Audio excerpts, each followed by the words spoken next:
All right, I'm here with Layla, and then we have Marshall. Nice. And this is Marshall and Layla's Roadmap to Success. We primarily work with Marshall. Layla's like, but I want to get all the treats that I can because he's about getting ready to leave.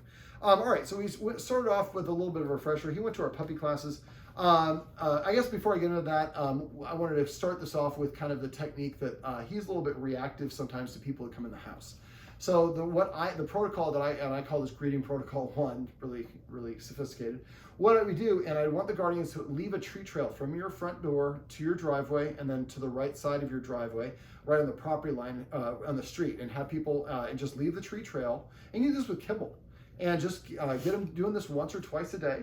And so you're leading him out there until the point where he just goes out there and he knows where it is and he knows the game. And you might even come up with a cue that means, you know, breadcrumbs or whatever, yellow brick road or whatever you want to say, that means we're going to do this exercise. So you practice this a lot so he's comfortable. So when he comes out, he sees a treat trail, nice, and he just goes and grabs them. So then what we do when we have a guest come over, we're going to set him up for success by getting him some exercise and play around with the amount of exercise until you find the right amount where he does very well. So maybe it's 25 fetches or a 10-minute sniff walk or so many doggy stairmasters or whatever the case may be.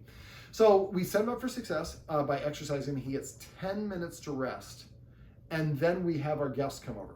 Now remember, for your guest, it shouldn't be an actual guest. It should be somebody that you have set, a friend of yours that's on it with you. So go through your phone, find some friends you haven't seen for a while. They're good with dogs. Say, hey, I'm going to get a 6-pack of beer. Why don't you come over here? We'll have some beers after you help me with the dog a little bit. They'd love to see you, and our dog just needs practice. Your friends, when they come over, you're not being a host. They're in on it with you, so you can focus on your dog and not worried about making sure your friends are comfortable. So basically, your friend is already with it. They're watching this video. So basically, the dog already has practiced going down the treat trail. You set up that treat trail and maybe leave on their car out there a small little bag of treats. So when your friend or whoever your partner is that's coming to help you grabs that treats, they sit where I was sitting. And when they're sitting, we would like the dog to approach kind of from behind. So if this is 12 o'clock, 1 o'clock, 2 o'clock, 3 o'clock, I want the person approaching from like 5 o'clock or 7 o'clock, not directly from behind. Front facing is confrontational to dogs, sideways is more approachable. So we want to be sideways and slightly from behind. Not straight from behind. A lot of fearful dogs will bite from behind. I don't think he is, but we just want it a little bit from the side. Now the guests should be quiet. They shouldn't be talking to you. They shouldn't be moving their arms around. They should be sitting down. Sitting is less authoritative. So let's say the dog's approaching this angle. So we're going to let the dog, if the dog is not lunging, we're going to let the dog approach and sniff as long as you feel comfortable doing it. And sometimes you leave a trail of treats right by the person's butt. So that way the dog is getting those treats, he's practicing. And the person is not saying, oh, what a good boy. I'm not trying to pet you. I'm holding still with a bunch of treats in my hand. So when Marshall's finally right here and he's gotten his sniffs done, then I might hold up one treat in my hand, a flat hand, to the side and let him have it. And then when he licks it up, I might say nice. Normally we wouldn't say that, but we'll do it here. Yes. Come here, sweetheart. Let's leave that camera alone. Nice. And then basically they're going to offer a couple of treats aside. Now let's say they don't like that. Let's say the dog is uncomfortable. Well, they can throw a treat behind the dog and get the dog to move away. Remember, it wants more distance. That's why it's barking. So throw a treat behind, throw another treat behind, throw another treat behind. Maybe you throw a treat not towards you, but a little bit more in this direction. The dog's just getting those treats. Remember, you can't reinforce emotions. So if the dog's freaking out, then we might just do the click for looks for that person, have the dog go back inside, reset, and then have the person walk by across the street, and you're doing the click for looks exercise that we did in the video above. So we can shift gears if we need to. But if you've done this enough, he should be in a pretty good mood by the time he gets to the person. And the person gives him a handful of treats, one at a time. And then when the person's ready to get up, the handler will call Marshall away, or the person will throw a treat away. Then the dog moves away. Then they stand up into a crouching position. Marshall comes back over. They give him another treat. We're trying to gradually have stages of standing up, not just standing up right from the jump. So we throw a treat away, then I stand up in a crouching like softball catcher position, comes over, I give him another treat, then I throw another one, he moves away, and maybe I stand up halfway or full, probably you can go ahead and stand up all the way, comes back to you, now you're offering a treat again to the side. Don't lean over the dog, don't look directly at him, and no big movements. And always try to get the dog to come to him, so that way Marshall is telling, I'm communicating, I'm comfortable, and if he doesn't want to come to them, he's saying I'm uncomfortable. And so once the person is standing, then we're going to turn and walk that way up the hill a little bit. And every couple paces, the person just offer a treat the first couple of times. And after he's taken about 3 or 4 treats when you offer him, then I would say sit. He sits, say your marker word, which is nice, and then give him a treat, and then we walk a couple more paces. All you have to do is walk 1 or 2 driveways up. If you feel comfortable and relaxed, and if he wants to stop and sniff, stop. Let him sniff wherever he wants. Remember, sniffing is a good, positive thing. And then after you get to the second driveway, you turn around and come back. In some situations, like you talked to me on the phone, you could hand the leash to the other person if you feel comfortable and confident, and they feel comfortable and confident. If not, there's nothing wrong with you holding the leash. As soon as you come back in the door, that's a change of state.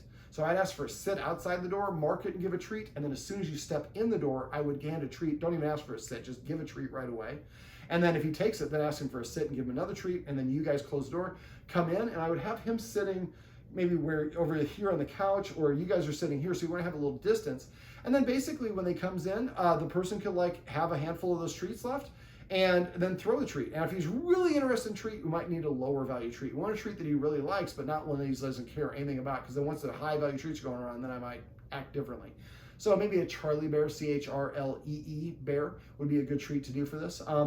So basically, if the dog comes up to the person, they can say nice and hold out a treat. He takes it and let him walk away without trying to pet him. Don't look at him. Don't call him over. Don't try and entice him. If the dog's uncomfortable, have him throw a treat over the dog's head to get the dog to move away, kind of like what I talked about before. And eventually the dog's coming over. If the dog comes and sits easily, sitting is an indication I feel pretty comfortable. So the person says sit once, the dog sits, mark it yes, and give the dog a treat. And then after the dog kind of seems, a minute or so of doing this, then maybe the guardians call him over and do a little bit of hand targeting. Boop. Boop. This is why we don't say the cue until we've established the behavior. So, nice. So you guys do this a couple times yourself, and he's oh, I like this. I touch my nose to your hand game. You do it like 3 or 4 times each, and then your guest goes boop. And at this point, you have the cue. Don't have it now. And whatever the word is. And then he comes over and touches his hand to the, and remember, the nice thing about hand targeting is he gets to decide. If he doesn't want to go to the person, he's saying, I'm not comfortable enough to go there.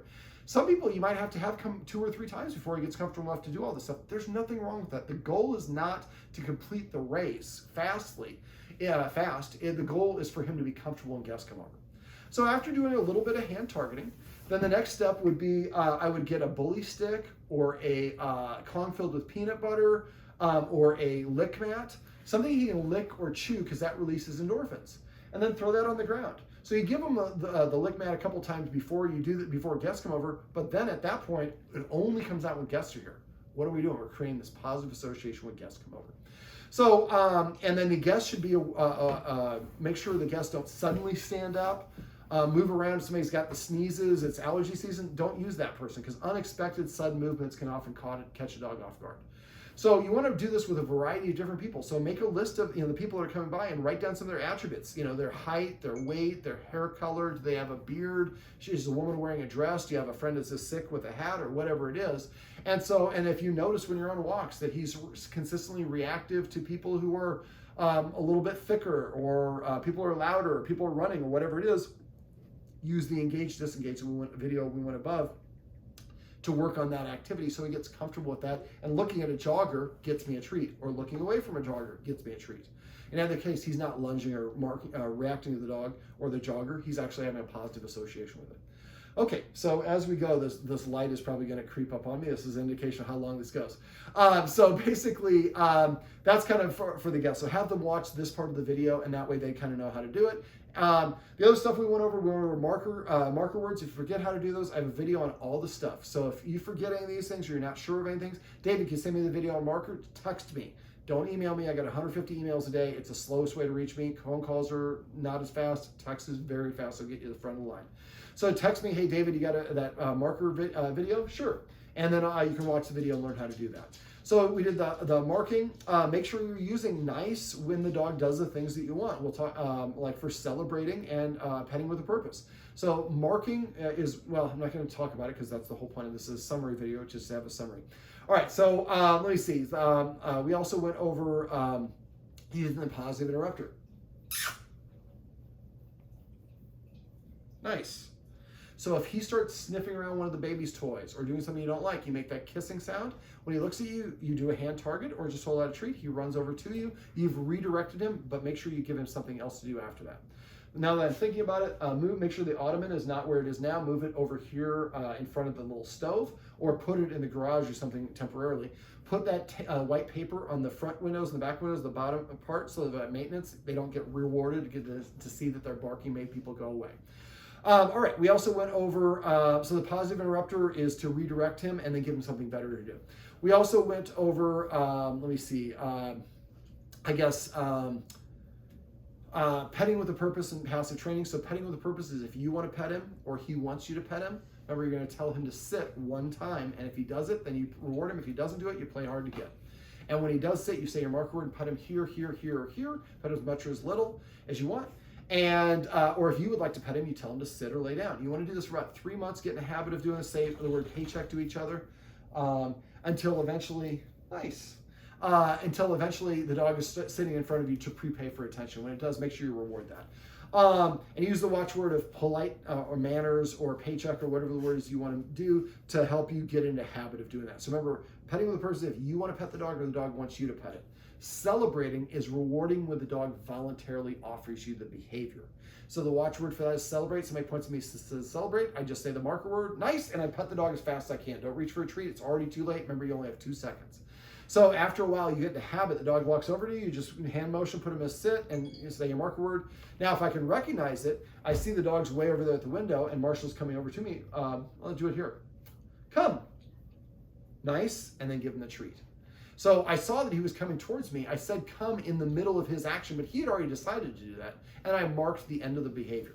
All right, so that's petting with the purpose of passive training. Also, you might want to come up with the words that mean you're saying it with too much inflection. You're saying too many words. You need to remember, after saying the marker word, no other words for 5 seconds. So if you say nice, good boy, some jeopardy, or some word that means you're using too many words.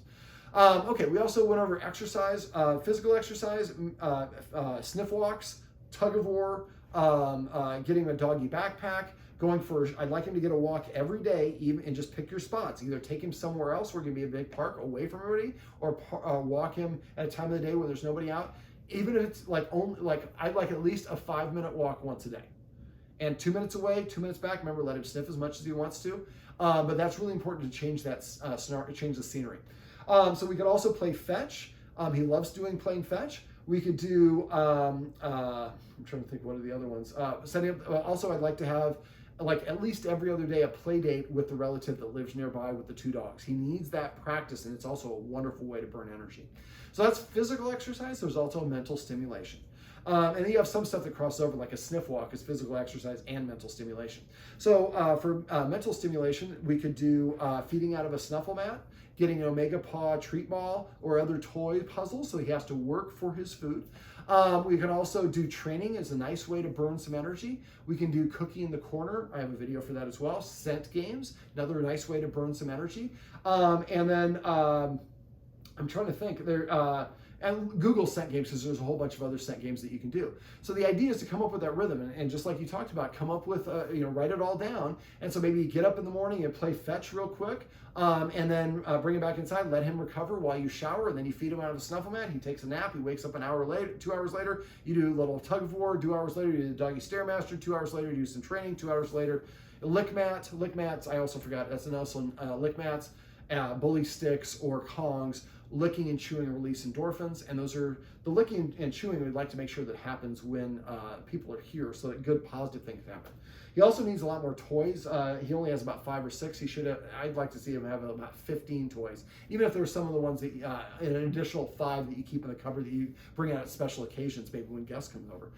Get a couple Nyla bones. Don't get the ones that just look like bones. You can get those, but they come in like Tyrannosaurus shapes, all sorts of different shapes and textures and sizes and flavors. Don't get the chicken one though. But the idea is to come up with a bunch of those. Also get him a couple antlers, get him water buffalo horn, make sure the sides of it are thick. If he's splintering, it's too thin. And go to the green spot, get some hooves, get some kneecaps, get some tracheas, some tendons, a whole bunch of that different stuff. And again, those are nice things that you can bust out when you have guests over here. But the lick mat is one that I probably recommend the most for the guests, because it takes him, it's preoccupying him, it takes a lot of time, and it releases those endorphins. Okay, so we also talked about rules. Remember, PrePreMax means a less desirable behavior earns me more desirable behavior. Is in the kennel, tell him to sit. When he sits, then open the door. If he doesn't sit, Then just sit down, wait 1 minute, go back and tell him after 1 minute, sit. If he doesn't sit within 2 seconds, I sit down, wait 2 minutes, 4 minutes, 8 minutes. I keep double length of time, but as soon as he sits, the door opens. Do that with your backyard as well, backyard door. Once you've mastered the relaxation protocol, you can use the same principle for that to teach him to sit and wait at the open door to go outside. That's another great practice. Remember, he has to practice anything you want, a skill like self-restraint. Also, other rules: not being allowed to be in the kitchen when we're preparing food, not being allowed around the table. Anybody's eating. Under no circumstances should anybody give him any food from the table or from their plate, because that trains him to invade. And we have a little child, he will start stealing food. And some dogs do that. They can bite babies' hands and stuff like that, which is not a good precedent to make. If you want to give him something, have the child go over and put the hot dog bit in his bowl. So that's where he gets it. That's where he comes from. I don't snatch things from the baby. The baby comes and gives it to me. Let me see. What else do we go over? Can't think. Is there anything else you want me to go over? PrePreMax. Yeah.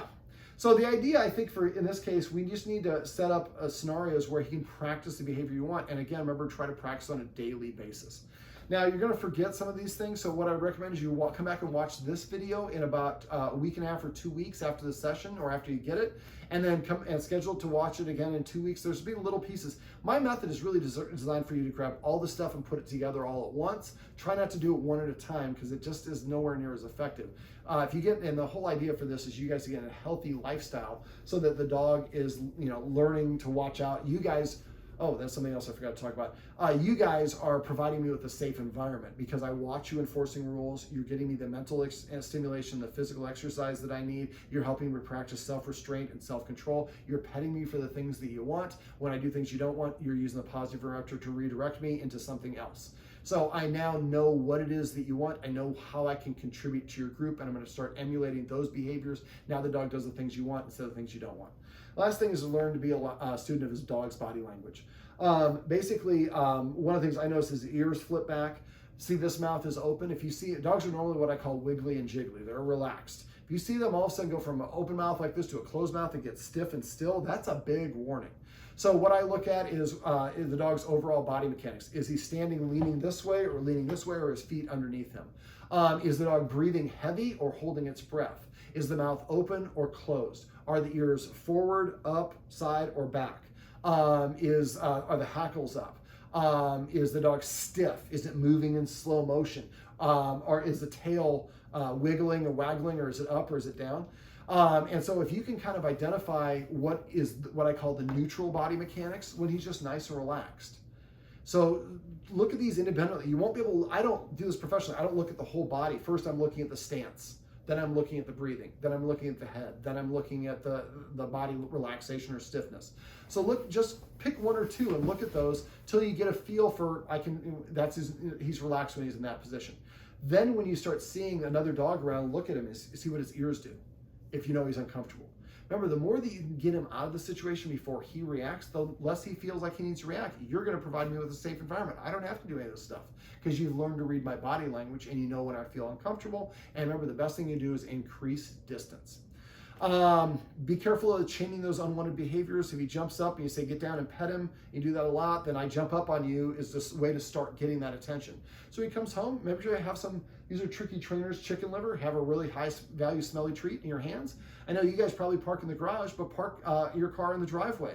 Come to the door, knock on the door like you're a real guest, and text or call each other. So now you're setting yourself up. You know it's your partner. He doesn't know that. He thinks it's the burglar or whatever. So he's all ready to go. Oh, it's the guy I like the most. And then I'm not going to jump up on him because I can smell these amazing treats that he's holding in his hands down his waist. So I'm going to nudge that. And as soon as he does, I say, nice. And I flip my hand over and let him have the treat. I've got a whole bunch of them in the other hand. And I do the same thing. Or I have a treat pouch like this. So we do this. We practice coming home and touch your nose to my hand to get a treat. And after he's done that enough, that's the behavior that he does instead of running up and jumping up on them. Now, the relaxation protocol will also really help for that. So I'm hoping that we can have Addie set Jacob up with some sessions to come by and help you guys with that, because I think it'll really help you guys as well as your dogs. All right. Marshall, come. That's not very good for camera. Oh, no, we're not quite done yet. I got to sign off. No. I'm not stopping it. Oh, okay. It had low battery. Oh, okay. Thank you. All right. This is my buddy, Layla. Nice. Marshall, come here. Come here. Well, that's Marshall. And I'm David, and this is the Roadmap to Success. Remember, everything you do trains your dog, only sometimes you mean it. You did very good, sweetheart.